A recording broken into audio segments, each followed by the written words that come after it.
আজি আমি class HS second ইয়াৰ আৰু ক্লাছ 10ৰ কাৰণে এটা ইম্পৰ্টেন্ট ৰিপৰ্ট ৰাইটিং উঠাইছো আৰু সেইটো আজি আলোচনা কৰিম। এইটো হৈছে ট্ৰেইন এক্সিডেন্ট লৈ এটা ৰিপৰ্ট লিখিব দিছে আৰু কোৱেশ্চনটোত কি কৈছে যে you have witnessed a train accident, তুমি এটা ট্ৰেইন এক্সিডেন্ট দেখিছা আৰু এই ট্ৰেইনখন দিল্লী অভিমুখে ট্ৰেইন আৰু সেই ট্ৰেইনখনৰ নাম হৈছে গুৱাহাটী এক্সপ্ৰেছ। কি হৈছে গুৱাহাটী এক্সপ্ৰেছখনৰ ট্ৰেইনখনৰ যে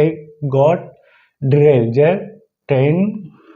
ট্ৰেকৰ পৰা বাগৰি গৈছে বা ট্ৰেইন লাইনৰ পৰা বাগৰি পৰিছে আৰু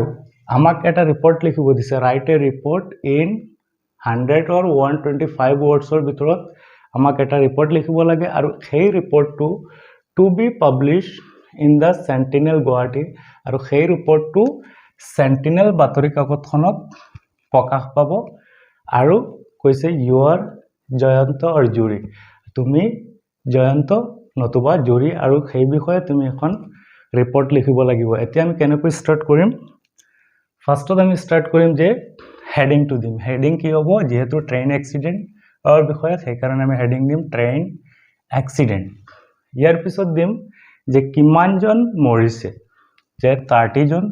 30 জন মৰিছে, 30 কিল, 30 জন মৰিছে ট্ৰেইন এক্সিডেণ্ট আৰু 30 কিল আমাৰ হেডিং হ'ব। ইয়াৰ পিছত আমি কেনেকৈ ষ্টাৰ্ট কৰিম? ফাৰ্ষ্টত আমি দিম গুৱাহাটী জাগা এড্ৰেছটো দিম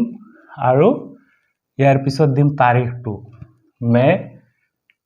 2021। ইয়াৰ পিছত আমি ষ্টাৰ্টত লিখিম যে a major train accident took place near Rangiya railway station, এটা ডাঙৰ ট্ৰেইন দুৰ্ঘটনা হৈছে আৰু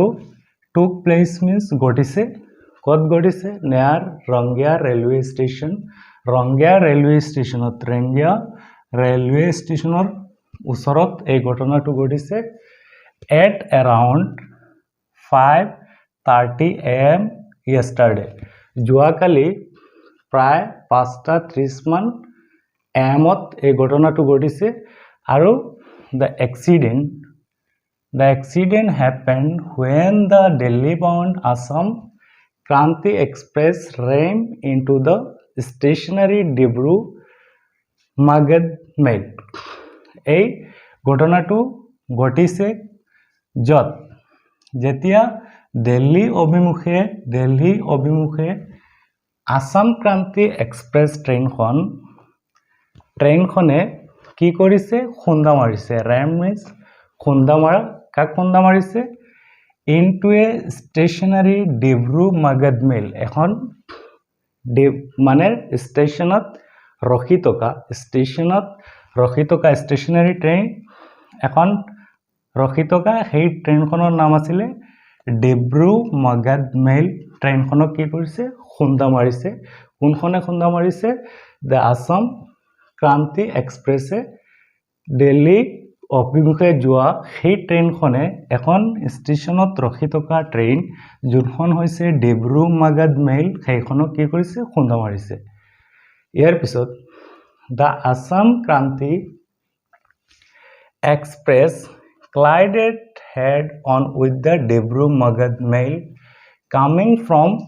Patna to Dibrugarh, আৰু সেই যোনখন ট্ৰেইন ষ্টেচনত ৰখি আছিলে সেইখন পাটনাৰ পৰা ডিব্ৰুগড়লৈ আহি আছিল আৰু সেই ট্ৰেইনখনৰ লগত সেই ট্ৰেইনখনক খুন্দা মাৰিছিল ইঞ্জিনত আৰু যাৰ ফলত all together 30 people including the pilots of the both ill-fated trains were among the dead।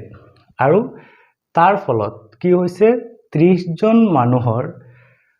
Pilot লগাই, দুয়োখন ট্ৰেইনৰ পাইলট ড্ৰাইভাৰ লগাই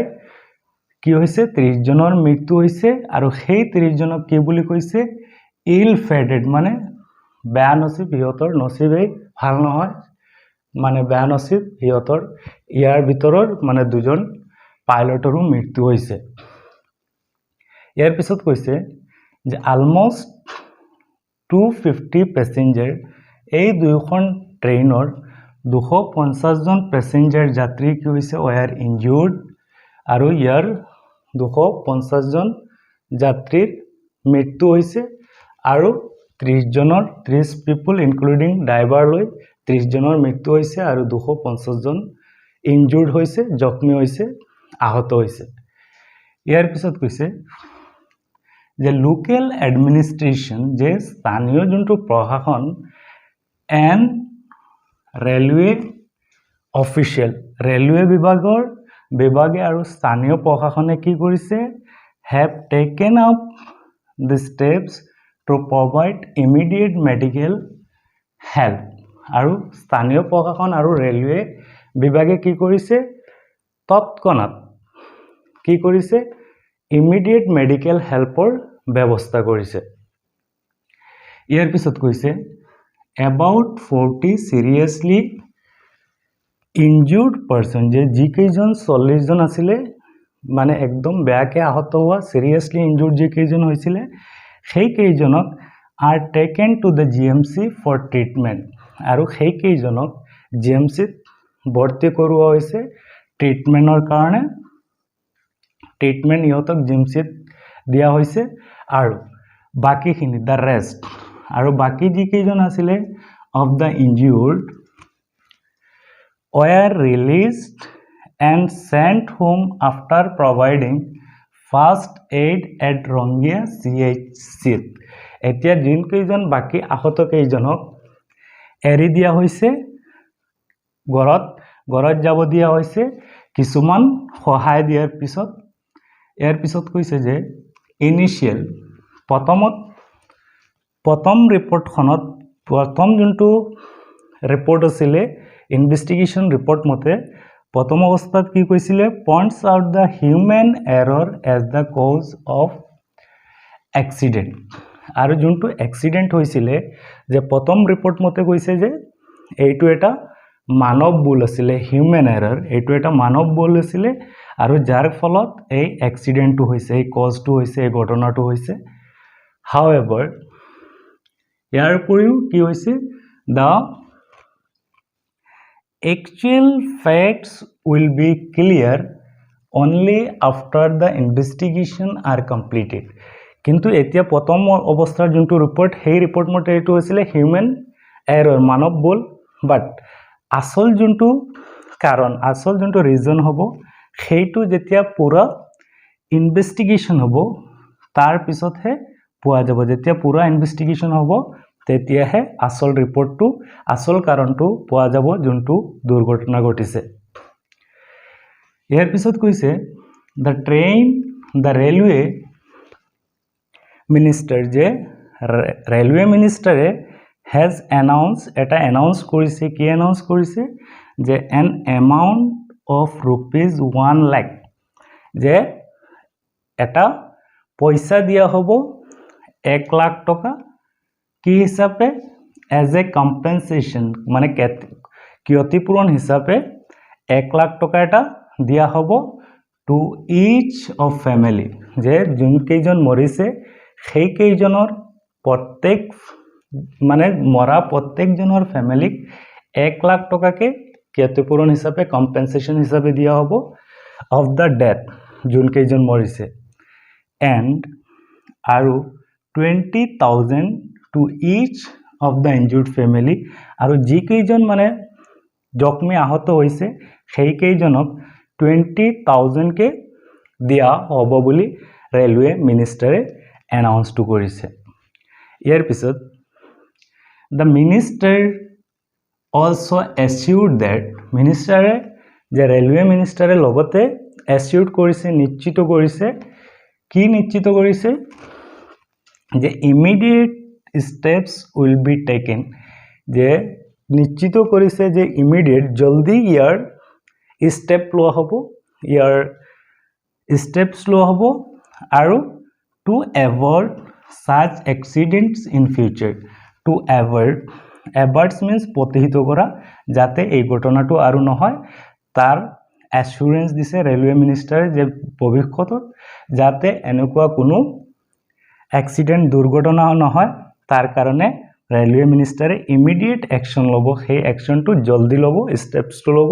যাতে এই ঘটনাবিলাক প্ৰতিহিতৰ পৰা বাছে ফিউচাৰত যাতে এনেকুৱা ঘটনা আৰু দুবাৰ নহয় এই প্ৰতিশ্ৰুতিটো ৰেলৱে মিনিষ্টাৰে দিছে এতিয়া যদি আমাৰ কেতিয়াবা কুৱেশ্যনত অলপ সালসলনি হ'ব পাৰে বাট আমাৰ কুৱেশ্যন আনসাৰটো সেম প্যাটাৰ্নত থাকিব হয়তো ট্ৰেইনৰ নাম চেঞ্জ হ'ব পাৰে বাট ট্ৰেইন এক্সিডেণ্টৰ বিষয়বস্তু এইটো ফৰ্মেটতে হ'ব আৰু এইটো এটা ক্লাছ HS 12ৰ কাৰণে বহুত ইম্পৰ্টেণ্ট লগতে ক্লাছ 10ৰ কাৰণেও এইটো এটা বহুত ইম্পৰ্টেণ্ট ৰিপৰ্ট ৰাইটিং যোনটো হৈছে ৰেলৱে ট্ৰেইন এক্সিডেণ্ট আৰু এই ট্ৰেইনখন আছিলে দিল্লী অভিমুখে যোৱা এখন ট্ৰেইন আৰু সেইখনে ষ্টেচনাৰী এখন ট্ৰেইন মানে ষ্টেচনত ৰখি থকা এখন ট্ৰেইনক গৈ খুন্দা মাৰিছে যাৰ ফলত 30 জনৰ মৃত্যু হৈছে আৰু 250 জন আহত হৈছে আৰু মৰা প্ৰত্যেকজন ফ্যামিলিক 1 লাখ টকাকে ৰেলৱে মিনিষ্টাৰে এনাউন্স কৰিছে আৰু যোন কেইজন আহত আছিল ইনজুৰ্ড পাৰসনক 20,000 কে দিয়া হৈছে এইটো আছিল আমাৰ আজিৰ ইম্পৰ্টেন্ট ৰিপৰ্ট ৰাইটিং আনসাৰ